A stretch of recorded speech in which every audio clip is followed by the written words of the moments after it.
Venezuela formed neighborhood assemblies to take back the government from the bottom up. And there might be a way you can do it already in the United States. Check it out, leave a comment, ding the bell, share it with your friends, and subscribe to our channel. Andrew in Riverside, California. Hey, Andrew, what's on your mind today? Hey, Tom. That last conversation is exactly what I called to talk about. First of all, I think, well, I'm no fan of the Republican Party. I think the Democrats also are answering more to the donor class, the rich and powerful, the corporations, and less to we the people. So that's about half of the Democratic Party, I think, fits into that category. Yeah. Yeah, but I think they're 100% of the Republicans. but yeah, and the power structure. I mean, that's Chuck Schumer. Yeah. Right, and they're dominating the policy. I have a way to address it, one way. See, the Republicans are thinking long range and Democrats aren't. Here's one way we can do it. Besides radio stations, your idea is great.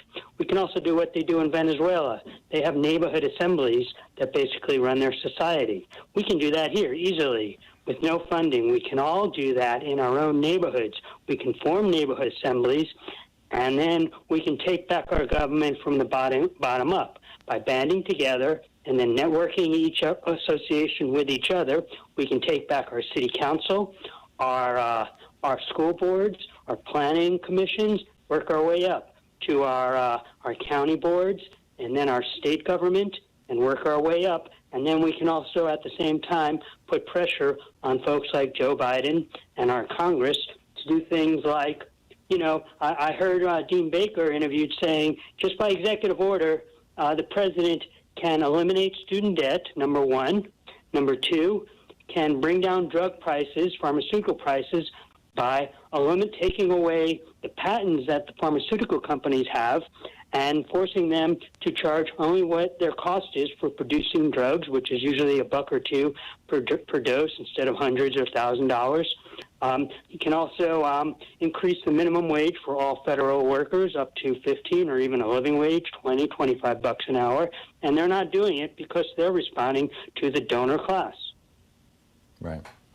Andrew, I love your idea, and I just want to make sure you know that it's already been implemented. It was put into place in the early 1800s by the Democratic Republican Party and still lives to this day. At every precinct, not the county, not the city level, not the county level, but the little tiny precinct, every precinct in America has a local Democratic Party, and you can become a precinct committee chair.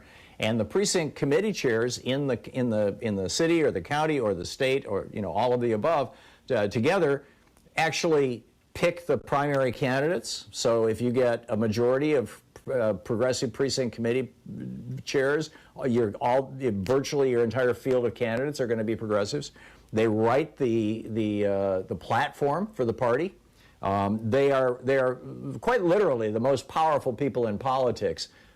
In aggregate, individually, you know, it's somewhat limited, and in some places, it's actually a paid job, and you may have to compete with other people to get it. But there are hundreds of precincts around America where nobody's even showing up. You know, they're saying, oh, in Wyoming, why should I even bother being a Democratic Party? You know, so check out with your local Democratic Party, and I think you will find that those neighborhood associations, we call them precincts, and the leaders are called precinct committee chairs, and precinct committee men used to be the phrase, committee person, I think now, depending on where you are in the country. But that's, you know, spot on. Spot on. Let me endorse your idea and say, here's how to do it. Thank you.